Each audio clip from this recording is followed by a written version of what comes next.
Hello and welcome to On the Move. We are Matt and Betsy, and as you can see, we're back in the kitchen again today. Throughout the late spring and most of the summer, you'll see roadside ads all over the place for new potatoes. Yeah.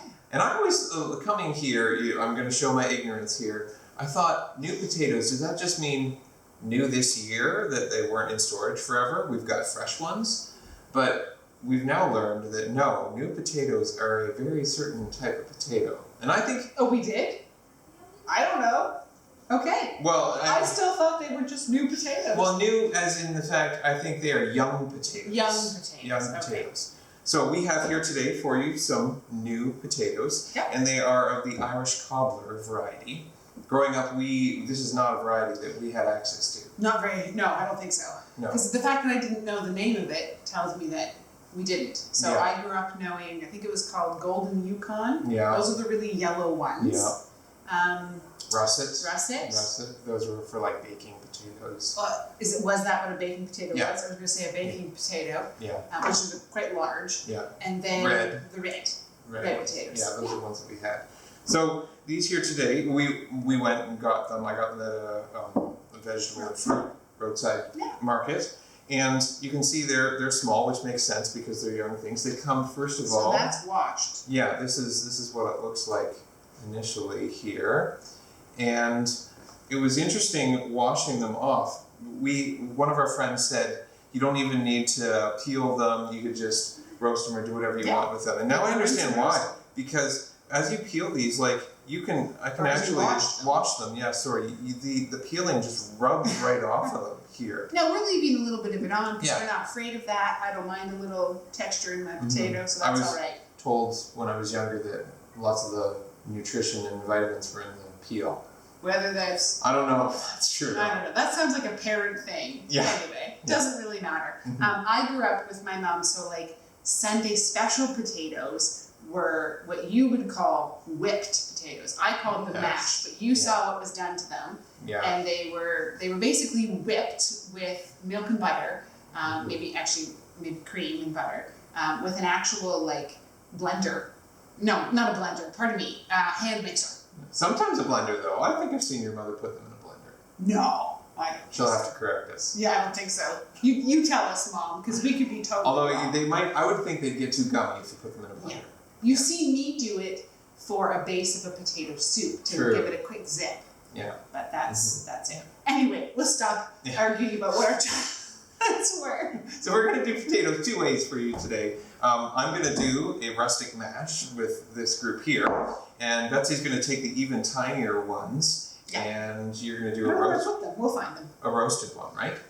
Yes. Yeah. You're going to roast and Matthew and I have never tasted these, so we're going to do a taste test. And both of us growing up in fairly like rural food eating homes, so meat, potatoes, and vegetables was pretty classic. We've eaten a lot of potatoes in our life. Yeah. We'll let you know if we find them any different, and if we're not with you next week, it's because someone came and kicked us off the island, depending on our opinion of these potatoes.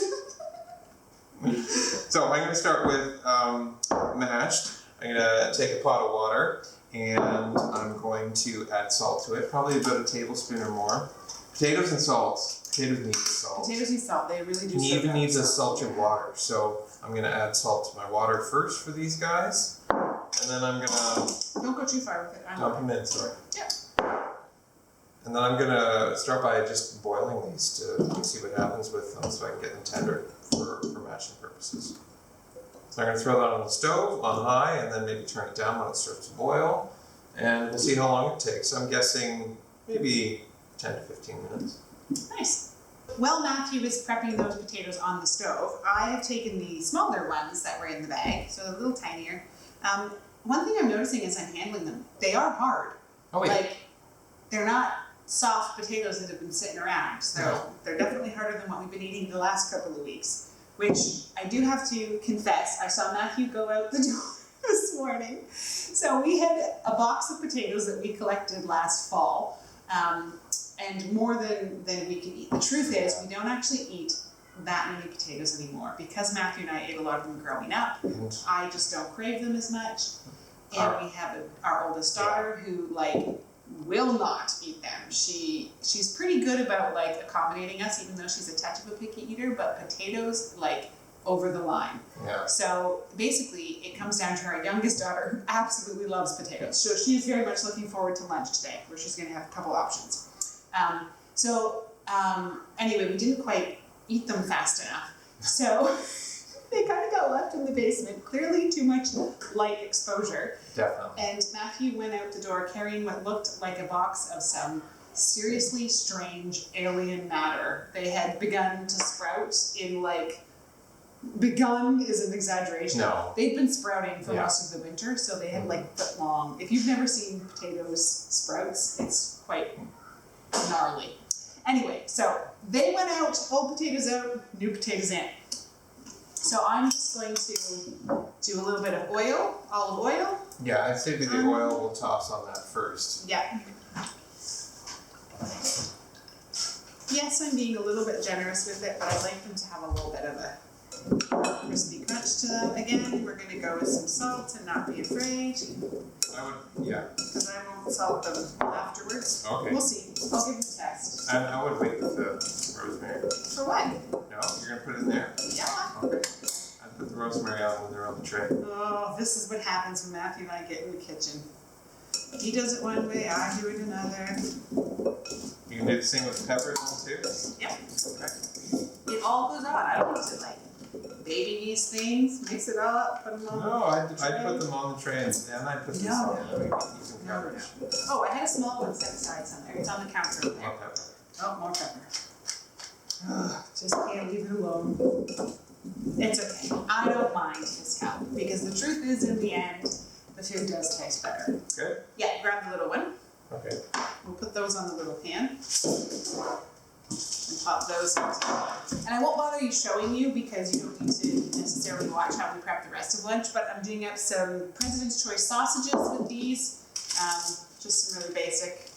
They're almost closer related to a hot dog than they are a sausage, but they're called a sausage, so we'll put those. And I'm gonna do, so I get this mix at President's Choice. It's actually a salad they send. It's a salad. Yes, I got it 50% off. They call it a kale slaw, which is cabbage, broccoli, kale, and cauliflower, and Brussels sprouts. But I find all those vegetables can be kind of hard on the stomach when they're raw. So as much as I know eating raw green vegetables is supposed to be healthy for you, I actually really like to just take this mix and roast it up or put it in the wok and stir fry it. And for me, that works fantastic. So for this, I'm just gonna put a little salt on it. So we will come back to you when our potatoes are cooked and we'll taste them and we'll let you know how it is. Okay, potatoes are cooked. At least the mashed ones. Boiled ones, yeah. The roasted ones are still going. Because they're so hard and new, they're taking a little longer than usual. Yeah. So I do most of this by feel at this point, depending on how many potatoes we have and such, and by taste. So I'm going to add in, this probably looks like 2 tablespoons. Yeah, of butter into it. That was at room temperature too. Just to be curious. Well, It doesn't have to be, it because doesn't the have heat to of the be. potatoes will definitely Yeah. melt Oh it. yeah, you can see. And I'm gonna add in probably a healthy 2 to 4, maybe a quarter cup sour cream into that, depending. If I didn't have that much, I wouldn't put it in, but we did. Sour cream's a funny thing in our house. We will not have it for a really long time and not use it for anything. And then I'll start using it for a bunch of things. And so we'll kind of go through it. And then all of a sudden we'll have like half a container that sits around way too long. Yeah. It turns bad. So anyway, this one's good, we promise. Quarter teaspoon of fresh cracked black pepper, and probably this will be the milk, maybe half a cup of milk in there, and that's where I'm going to start. Because there's salt in my butter, and because we salted the water, I'm not going to add any salt yet. Until we taste it. Makes sense. And then we'll see. Ooh. Salt is great until there's too much of it. And the other thing I often add, but I'm actually all out of it right now, my kind of secret ingredient for mashed potatoes is garlic powder. A little bit of that along with it. Oh, I thought you were going to say the Boursin cheese. Oh, yes. If you have like a soft cheese, that's pretty awesome too. But again, not something we have in our house all the time. That's No. often like if we've had some sort of event that we had guests over, then we might have some left over. cheese to add. Yeah. I discovered that when I was doing, when I was tasting like your salt and pepper chips. And those can be really addictive. This salt and cracked black pepper chips. Is it a PC product? We're like all about the PC products. Yeah, you're apparently promoting them. Yeah, I think it is. The secret to them is not just the salt and pepper, but they add a little bit of garlic powder, and so I've started doing that in these as well. Okay, so they're a little bit dry at the moment, so I'm going to add some more milk to them to start with. I'm just a great base at this point. Taste them, maybe. Yeah. That's my main job. I'm kind of looking for a certain texture with them here. You have to hold it up so they can see.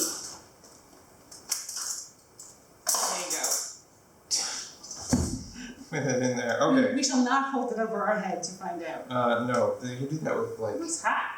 Thank you. Yeah, no, it's hot. It's gonna be super hot in there. Oh, no, fine. Yeah. Salt. Need salt. Need salt. I totally want to double I'm dip. guessing like a. And if you guys weren't watching me, I definitely would, because this is just my family that's gonna eat these, but I'll be polite for your sake. Yeah, we'll get you in there. You have to be careful when you're adding salt too, because it will kind of dissolve in there as you go. So you want it to taste slightly undersalted. Especially because he works with kosher salt, which is like quite large Chunkier. chunks. Yeah, it's not fine table salt. Yeah. Okay. Mm-hmm. Yeah. There we go. Yeah, by the time that all dissolves. Tasting good So so good. far. So Okay. we'll be back one more time when we get the final roasted potatoes, and we'll give a verdict. Okay. So mashed, roasted, ready? I smashed my roasted a bit because it was really hot. Mine are not so much. Okay, here it goes.